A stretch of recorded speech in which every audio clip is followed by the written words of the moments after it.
Devinez quoi? J'ai vu ce tag sur les chaînes des américaines. Vous en avez marionnette. Franchement, je sais pas comment font les gens pour avoir de l'originalité, pour avoir des idées.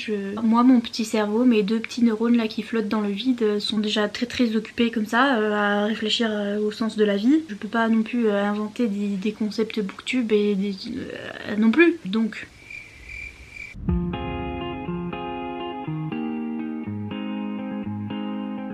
par contre, on va avoir un petit problème de traduction. C'est quoi le truc? Attendez, comment il s'appelle déjà le tag? Mid-year book freakout tag. Alors déjà que je suis nulle en traduction, là...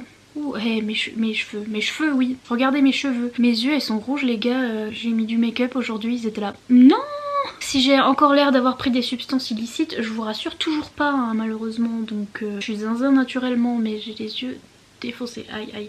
Bref, le mid-year book freakout tag. Mid-year, ça veut dire milieu de l'année. Book, ça veut dire livre, hein. Freakout, ça veut dire panique. Enfin, genre, quand tu freak out, c'est que tu paniques, tu pètes un câble. Donc, pétage de câble. Tag. Milieu de l'année, livre, pétage de câble, tag. Bref, en gros, c'est un tag de milieu d'année pour livresque. That is all. Je sais pas pourquoi ils ont mis freak out. Genre, j'ai pas envie de paniquer. Enfin, je panique déjà assez. Pas envie de paniquer pour un tag, hein. Freak out. Le freak, c'est chic. Freak out. Je me fatigue et je vous fatigue avec, hein, je sais. Donc la première question, c'est les meilleurs livres que vous avez lus jusqu'ici en 2020. Je vais ressortir mon Goodreads parce qu'il y a que là qu'en fait je note ce que j'ai lu. Et en fait j'en ai pas lu beaucoup, hein. 32. C'était quoi mon goal Goodreads? C'était 100 livres. Anna, ouh. On va pas y arriver, hein, mais on sait jamais, genre si je lis des romans graphiques. Les livres que j'ai préférés pour l'instant cette année, alors je vais aller dans l'ordre dans lesquels je les ai lus. The Gravity of Us de Brittany Setcheri, parce que voilà, j'ai lu ce tome 4 cette année-là. J'ai adoré, 5 étoiles, c'était trop bien. Si vous savez pas, la saga The Elephant. The Element de Brittany Setcheri, c'est une saga en 4 tomes, mais oh là là, je suis tellement fatiguée. En 4 tomes, mais qui peuvent se lire séparément, en fait, vous pouvez les lire séparément. Celui-là était trop sympa, je sais plus si c'était sur quoi par contre. Il me semble que c'était un gars qui était connu, ah oui c'était un auteur connu en fait, et une fille qui est un petit peu, vous savez c'est le gars qui est super ronchon et super chiant là, qui a gné tout le temps. La fille qui est hyper joyeuse, happy et de bonne humeur tout le temps et machin, et elle était trop kiki. Et bref, lui il se retrouve avec un gosse parce que sa femme l'a quitté et lui a laissé le gosse en mode tiens, j'ai pondu, je te le laisse et puis allez ciao bye. Et lui il était ah mais je ne sais pas m'occuper d'un enfant. Et genre en fait la fille va se retrouver, la fille qui est toute gentille là et tout, elle va se retrouver à faire babysitter et genre voilà ils vont se rapprocher avec ça et c'était trop kiki, c'était trop mignon et c'était drôle aussi. Purée, j'ai mis plein de post-it parce qu'il y avait des moments mais j'étais morte de rire, j'en pouvais plus. Donc c'est l'un des premiers je crois de Brittany Setcheri où j'ai ri autant que ça, c'était trop drôle. Et en même temps 2 pages plus loin j'ai chialé, donc voilà. Bon cette couverture... voilà, mais bon, à part ça, sinon le livre est très bien. Ensuite, la question c'était ton livre préféré pour l'instant. Comme si j'allais en choisir un, vous avez cru que j'étais qui? Non, mais... Donc non, j'en ai choisi 15. Bon, bien sûr, il y a plein de Sloane Kennedy auxquels j'ai mis 5 étoiles, mais you know about it. Ensuite, il y avait Someday de Emma Scott. C'est un MM. L'un des garçons est infirmier en fait. Il doit s'occuper du père de l'autre garçon. Les deux garçons c'est Max et Silas. Alors en fait Silas il est super riche et son père est riche, enfin toute sa famille est riche. Et le père est atteint de sclérose en plaques il me semble.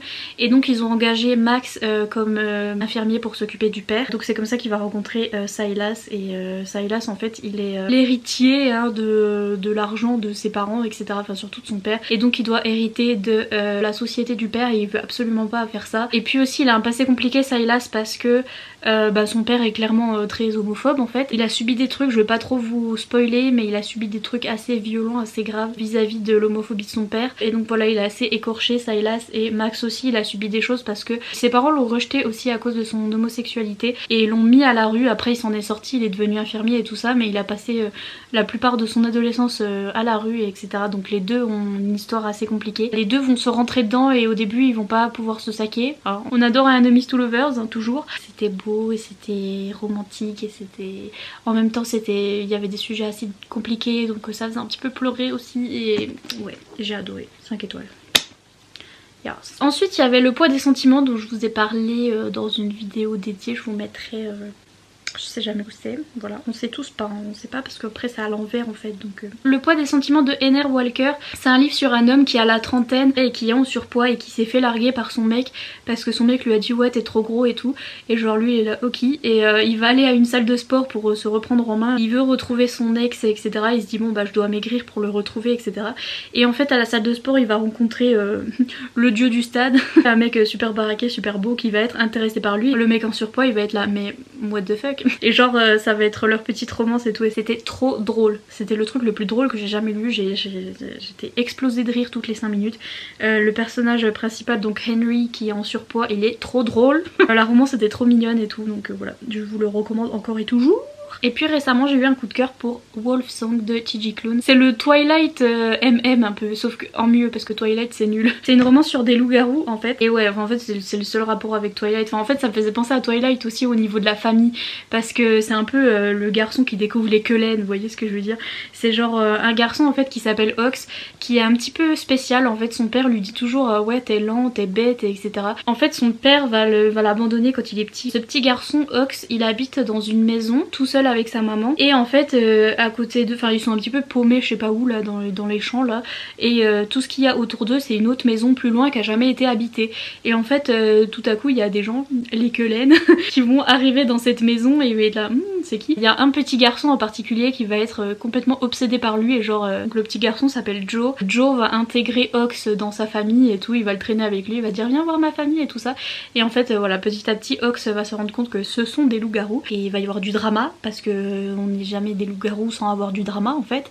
Il y a un grand méchant loup qui va vouloir tuer tout le monde. L'écriture de T.J. Klune, je vous jure, c'est... Ah là là, c'est magnifique, c'est poétique, c'est beau, la romance est magnifique. Ah là là là là, il est trop drôle en plus, ça fait trop rigoler, et des fois il sort de ces... Il y a de ces situations dans ce livre, je vous jure, j'en pouvais plus, je pleurais de rire, j'en pouvais plus. Ce livre était trop bien, ma vie. C'était trop bien, je vous le recommande. Et récemment j'ai lu Heartstopper de Alice Oseman, et vous aviez raison puisque tout le monde était à lis-le. Il est trop bien, et c'est le truc le plus mimi ever, j'ai trop aimé. L'histoire de deux garçons au lycée, l'un est out. Enfin en fait il s'est fait outer un petit peu au lycée, c'est à dire qu'il a dit à un pote qu'il était gay, et genre le pote l'a dit à tout le monde, donc merci, enfin je crois que c'était ça l'histoire, je sais plus, mais bref. Et en fait il va rencontrer cet autre garçon parce qu'ils vont être assis à côté en classe, un truc comme ça, voilà, ils vont tomber amoureux, petite histoire d'amour machin, et c'est trop beau, il y a un petit chien, il y a des guirlandes lumineuses, il y a de la neige, oh, c'est trop bien. Je sais il y a zéro rapport avec rien, genre vous êtes là des guirlandes lumineuses, mais c'est tout ce que j'aime bien. je peux pas vous dire autre chose. C'est trop cocooning, ça se lit super vite, il y a plein de représentations à l'intérieur, tous les personnages sont queer. C'est trop mimi, c'est trop chouchou. Ensuite, la deuxième question. La première question c'était ton livre préféré, j'en ai présenté 1, 2, 3, 4, 5, 6, 12. Best sequel you've read so far in 2020. Alors le meilleur deuxième livre que vous ayez lu. En fait sequel c'est genre la suite en fait, la meilleure suite de saga que vous ayez lu en 2020. Enfin, en fait j'ai pas lu de tome 2, donc ce que j'ai fait c'est que je me suis dit ah bah tiens, ça c'est une suite de saga, genre j'ai trop aimé, mais en fait c'est un stand-alone, donc ça se lit sans avoir lu le reste de la saga, donc c'est pas vraiment une suite, donc je n'ai point de réponse à la deuxième question. Troisième question, new release you haven't read yet but want to. Alors des sorties de l'année que vous n'avez pas encore lu et que vous voulez lire. Bah alors là... à peu près toute ma page. Ah oui c'est vrai que j'attendais vraiment la sortie du tome 3 de Crow Prince parce que ça sortait en novembre pour pouvoir lire la saga en entier, et devinez quoi, j'ai toujours pas lu la saga. D'ailleurs le tome 1 sort en septembre parce que ça a été reporté, le tome 1 de Prince Cruel sort en septembre en français, donc peut-être qu'à ce moment là je lirai la saga en entier puisque j'attendais le tome 3 et que finalement j'ai jamais lu. Voilà voilà. Most anticipated release for the second half of the year. La sortie que tu attends le plus pour la seconde partie de l'année, Le Prince Cruel en septembre. Ouais mais il y a plein de livres comme ça qui vont sortir en français. Bah il y a Le Prince Cruel en septembre, il y a Red, White and Royal Blue qui va sortir en français aussi chez Lumen. Par contre ils ont remanié le titre, ils ont appelé ça My Dear Fucking Prince. Ils vont aussi sortir Her Royal Highness, je crois que ça s'appelle comme ça, je vous mettrai le truc. Mais pareil, je l'ai pas lu en anglais celui-là, et il me dit trop, c'est un FF sur la princesse d'Écosse, un truc comme ça. Oui, c'est la princesse d'Écosse et une fille lambda qui se retrouvent dans une école ensemble et tout, et c'est un Enemies to Lovers, FF. Et ils vont le sortir en français, mais de la couverture en français. On dirait un livre pour enfants. Franchement, les maisons d'édition françaises, je peux plus. Je crois qu'aussi la maison d'édition, bah déjà la maison d'édition de Saxus là ils cartonnent parce qu'en fait ils vont sortir tous les livres en anglais qu'on voulait qu'ils sortent en fait. Et je crois que dans pas longtemps ils vont sortir Nevernight, la saga de J. Christophe. Et tout le monde attend ça avec impatience. Déjà ils ont sorti le Prieuré de l'Oranger. Ils vont sortir quoi, To Kill a Kingdom aussi ils vont sortir. Enfin de Saxus, ils ont pété un boulon mais c'est très bien. Your biggest disappointment. Mon plus gros disappointment, ma plus grosse déception, voilà, je suis très bilingue. Ma plus grosse déception, je pense que récemment j'ai lu la duologie Complicated Hearts, ça s'appelle L'amour complexe en français, et c'était un truc polyamoureux et j'étais trop hype, j'avais trop envie de lire ça et je me suis dit ça va être trop bien, c'était avec 2 garçons et une fille et en fait c'était trop nul. C'était archi toxique comme bouquin en fait, et l'autrice avait prévenu dans sa note de l'autrice, elle avait dit c'est super toxique mais vous verrez je vais arranger les choses, mais en fait elle a fait traîner pendant 2 livres pour rien, où c'est qu'ils se faisaient du mal les personnages et ils faisaient n'importe quoi là, et à la toute fin ils se réconciliaient, ils étaient là ah bah en fait j'aurais pas dû pardon, ah oui moi aussi j'aurais pas dû pardon, and that is all. Et genre ils auraient pu faire ça depuis le début et j'étais ok c'est ça l'histoire, ok ben thanks a lot. Your biggest surprise. Qu'est-ce que j'ai été surprise par quoi? Et vous savez quoi, je vais intégrer ce livre là parce que je voulais en parler. Je sais pas pourquoi j'ai mis 3 étoiles. Quand j'y repense j'ai envie de lui mettre 4 étoiles mais je sais pas pourquoi j'ai mis 3 étoiles. C'est Top Secret de Sarina Bowen.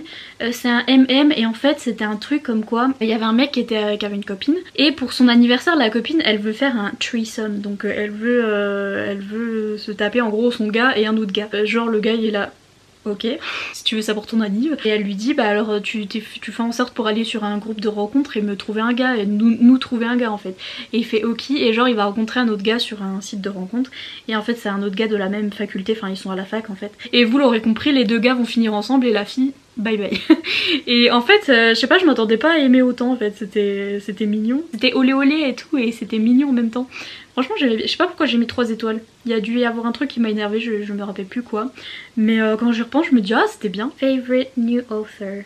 Donc votre nouvel auteur préféré, auteur-autrice préférée, TJ Klune. Je pense que TJ Klune, je vais péter un câble cette année parce que déjà là j'ai lu Wolfsong, j'ai commandé un autre livre de lui et j'avais lu aussi L'ours, la loutre et le moustique, j'avais pas trop aimé mais j'adore son écriture et genre je pense que je vais craquer mon slip et je vais en lire plein cette année de TJ Klune parce que son écriture les gars, le talent. Newest fictional crush. Ah, votre nouveau crush de fiction. Crush, bah j'ai crushé sur personne hein. Franchement je leur infligerais pas ça. C'est pas gentil. 12 seconds later. J'aime bien Joe dans Wolfsong, c'est mon bibou. Je l'aime trop, Joe dans Wolfsong, c'est genre, je l'aime trop. Et je crois que j'ai un truc pour les blonds, hein. Franchement les blonds j'ai un problème. Alors que je suis blonde moi-même. Ouais, peut-être c'est du narcissisme. Aussi j'ai bien aimé le blond dans ce livre là qui s'appelait Silas et franchement j'ai trop aimé son personnage. En fait j'aime bien les blonds fragiles quoi en fait. Silas il était c'était un peu un connard au début. Mais il avait une fragilité et tout et je voulais le protéger. Et Joe c'est pareil, il a vécu des choses dures, je voulais le protéger. Ouais j'ai un problème avec les blonds, hein. Moi il y a un petit souci. Ensuite c'est Newest Favorite Character, donc votre nouveau personnage préféré, et je vais dire Henry dans Le Poids des sentiments parce que c'était genre moi. Il est trop drôle et enfin non moi je suis pas drôle mais lui il est trop drôle et je l'aime trop et il a le meilleur caractère ever et je l'aime trop, voilà. A book that made you cry, donc un bouquin qui vous a fait pleurer. Ah A Wish for Us de Tilly Cole. Il y avait un truc à propos des maladies mentales dans ce livre là qui était tellement pas bien. Il y avait un message qui a été tellement mal abordé en fait, le lisez pas. Si vous êtes atteint de maladie mentale ou si vous êtes atteint surtout de dépression, ne lisez pas ce livre parce que franchement le message qui a été passé, j'étais Seigneur Jésus pourquoi elle a écrit ça. C'est ce qui m'a fait pleurer le plus parce que franchement quelle horreur. Elle a mal géré là-dessus et genre ça m'a fait pleurer ma vie. Oh là là. Ah là là, bref. Voilà, A Wish for Us, ça m'a fait chialer, vraiment. A book that made you happy. Heartstopper. Je l'ai lu récemment et j'étais trop happy en le lisant. Ah, et aussi, juste après j'ai lu ça aussi. Et ça m'a rendu trop happy aussi, c'était trop bien. Genre, c'est magnifique, j'adore. 5 out of 5 stars, c'était trop bien, c'était trop beau. C'est trop beau, voilà, ça m'a rendu trop happy là, ces graphic novels là, ces BD, BD machin là, ah là là. The most beautiful book you've bought so far this year. Le livre le plus beau que vous avez acheté cette année. J'en ai acheté, ou que vous avez reçu. Ah zut, je l'ai pas emmené avec moi. Et c'est une abonnée qui m'a envoyé la version collector de Akotar. Trop beau là, le hardback avec le truc doré là, machin. J'étais sous le choc genre. Mais j'ai acheté plein de livres trop beaux c'est par contre aussi. Récemment j'ai reçu celui-là, The Stars and the Blackness Between Them. Et je trouve cette couverture magnifique. Elle est trop belle. Je l'aime trop. Vous avez vu ça? C'est pas trop beau? Et c'est un livre en anglais sur deux jeunes filles lesbiennes et noires.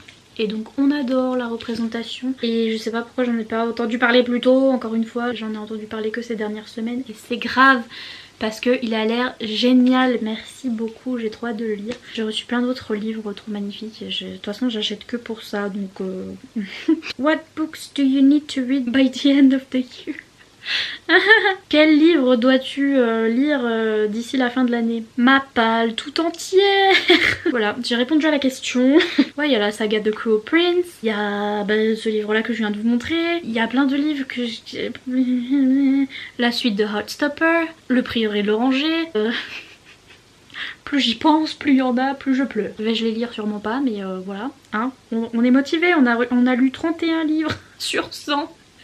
Ne dites rien. Non, rien de rien, non, ne dites rien. Donc voilà, j'espère que ce milieu de l'année tag livre panique at the disco vous aura plu. Si c'est le cas, comme d'habitude, n'hésitez pas à laisser un petit pouce en l'air et à vous abonner si c'est pas encore fait. Et moi je vous dis à bientôt dans une prochaine vidéo. Bye. Voilà, j'ai fait mon outro super vite parce que genre j'ai plus de batterie. Goodbye, goodbye. Bye, j'ai plus de batterie, au revoir.